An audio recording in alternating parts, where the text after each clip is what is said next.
A meeting of Alcoholics Anonymous can seem to visitors like a social event, and it is, and it isn't.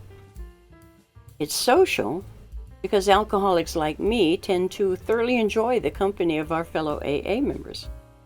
But we also always try to remember that we meet for the purpose of treating our potentially fatal disease.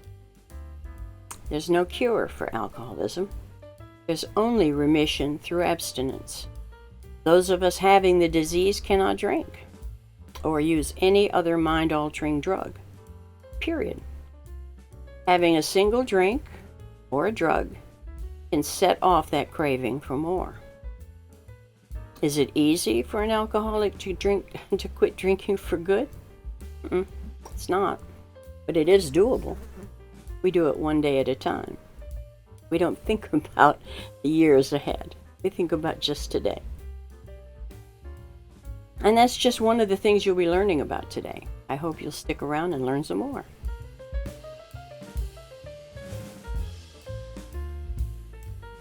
Non-alcoholics get a nice buzz on after one drink or two. But when they start to lose that feeling, they don't want another drink. Alcoholics are the opposite. We have the disease of more. Our craving for the drug ethanol is real, and it's insistent. AA members sometimes say it's the first drink that gets us drunk. That's because one drink is too many, and 1,000 isn't enough. Those are AA sayings, and they underline that our having that one drink makes us inevitably want to go for more. So in AA, we attend meetings to learn how to stay clean and sober, and that can sometimes be difficult, especially in the beginning. Even getting the diagnosis of our disease is difficult, and usually has to come from ourselves, following years of sometimes out-of-control drinking and much, much misery. And that is because the medical profession is often, just like society in general, really ignorant of our disease. Doctors will sometimes even tell us to moderate our drinking. Have one drink or 2 drinks, no more than that. They seem unaware that our craving for drugs inherent in the brain of an alcoholic makes controlling our drinking impossible. And alcoholic brains are different. There are MRI scans and CT scans and even more sophisticated scans today that prove it. They show the alcoholic brain is different. And, you know, I have the kind of brain that took to alcohol like a duck takes to water. And that's despite the fact that it's a very, very bad and lethal drug for people who crave it and then abuse it. But many death certificates get written that don't cite alcoholism as the cause of death on them. That's because alcohol kills us in many ways, other than through the end game of our fatal disease. Alcoholism offers a smorgasbord of ways to die when we get drunk. But even more tragically, others sometimes die because of our drinking. When we're drunk, alcoholics die from accidents of all kinds. We make bad decisions involving those words like, watch this, or as the memes say, hold my beer. And then we choose to show off our ability to swim or dive off high places, ride horses or motorcycles, or jump on skateboards, or walk the railings on balconies, or even try to fix a broken electric fixture of some kind. Drunks who relax in hot tubs often die in them. They drown. And alcoholics drive drunk all the time. It's a behavior non-alcoholics remain baffled by. They say things like, how could he drive home in that condition? Or, why would she even think she could drive when she was that drunk? What non-alcoholics cannot understand is a drunk alcoholic isn't thinking, and they feel bulletproof, totally in control of any situation when they're drinking. I never once questioned my ability to drive while drunk during the 2 decades plus of drinking that I did. I drove drunk often.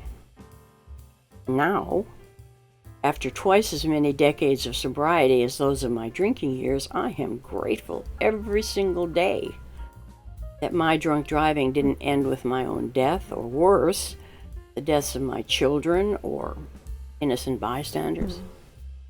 But when I was drinking, those kinds of consequences never crossed my mind.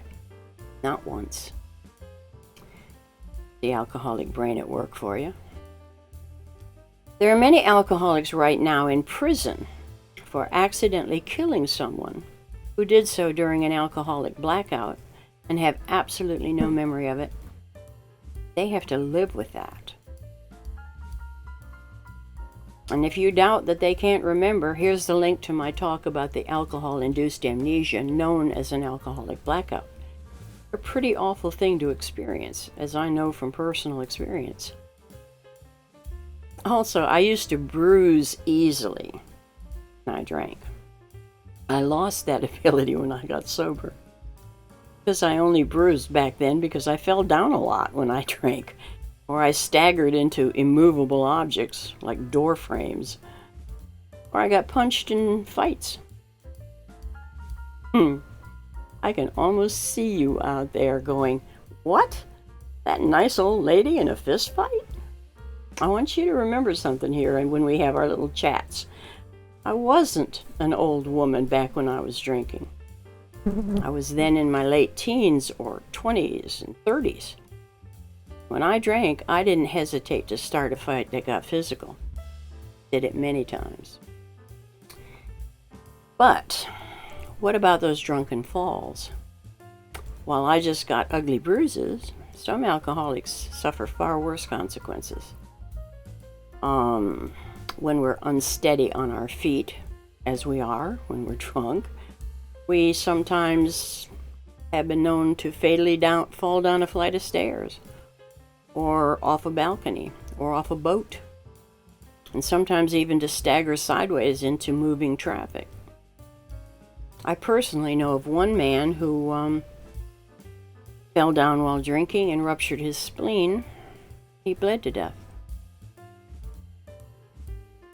Alcoholics also often die by suicide.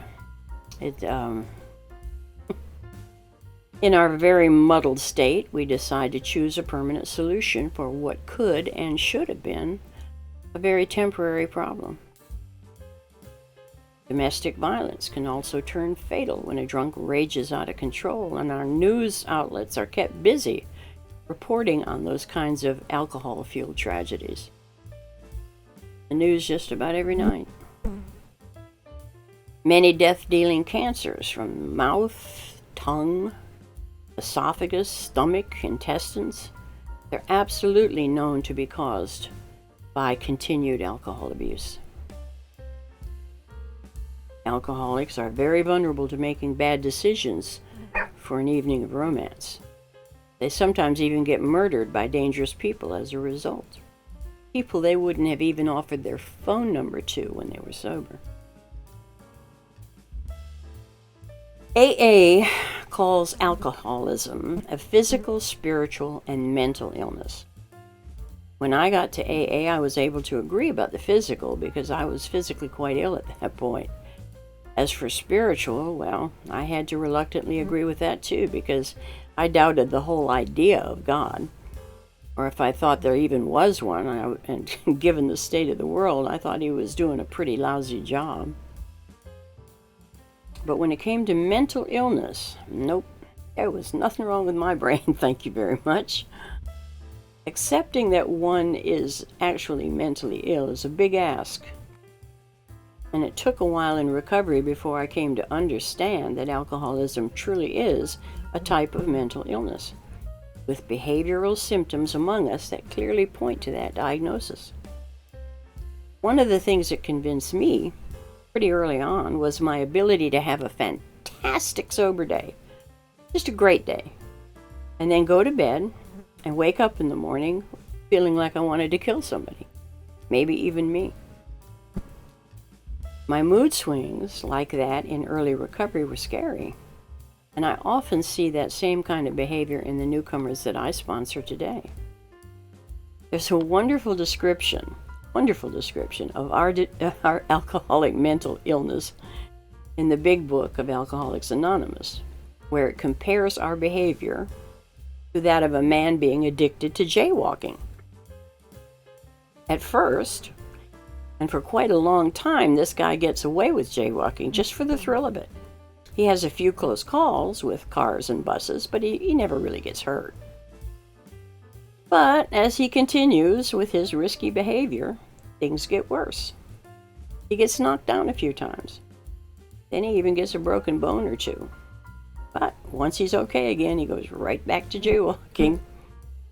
He eventually ends up in a body cast from head to toe. But you guessed it, once he's okay again, once he's able to walk, picks up jaywalking right where he left off, and so on. So when you replace that word jaywalking with drinking, that's exactly how we alcoholics behave during our drinking years, just like that. This time it will be different. That's what we say as we head out the door to go drinking, forgetting all those other times when we ended up in impossibly compromising and even dangerous situations after having just had that same thought. That is not a description of mental health. It just is not. There are alcoholics who, in addition to the mental illness component of alcoholism, are also autistic or bipolar, dyslexic, or somewhere else up and down the mental illness chart. But as long as they don't drink, they'll be able to function better in their lives, in their sober lives, even with all those other disabilities. Sobriety is helpful in many ways.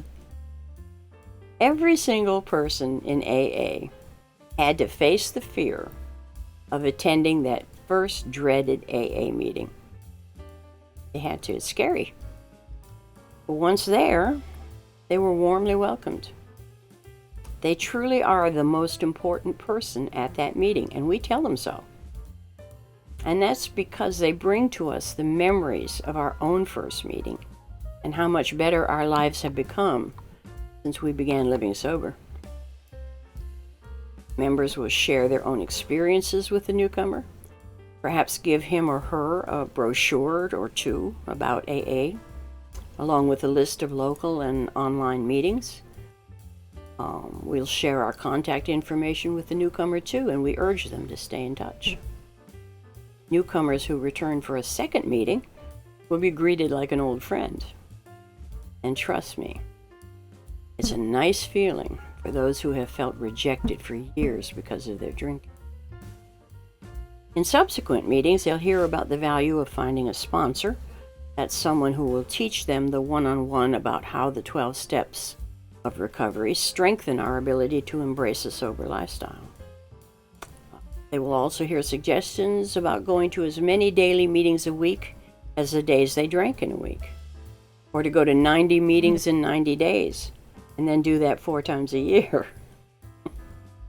And there's a real method in that too, because the more meetings a newcomer attends, the sooner they'll become a familiar face to those there.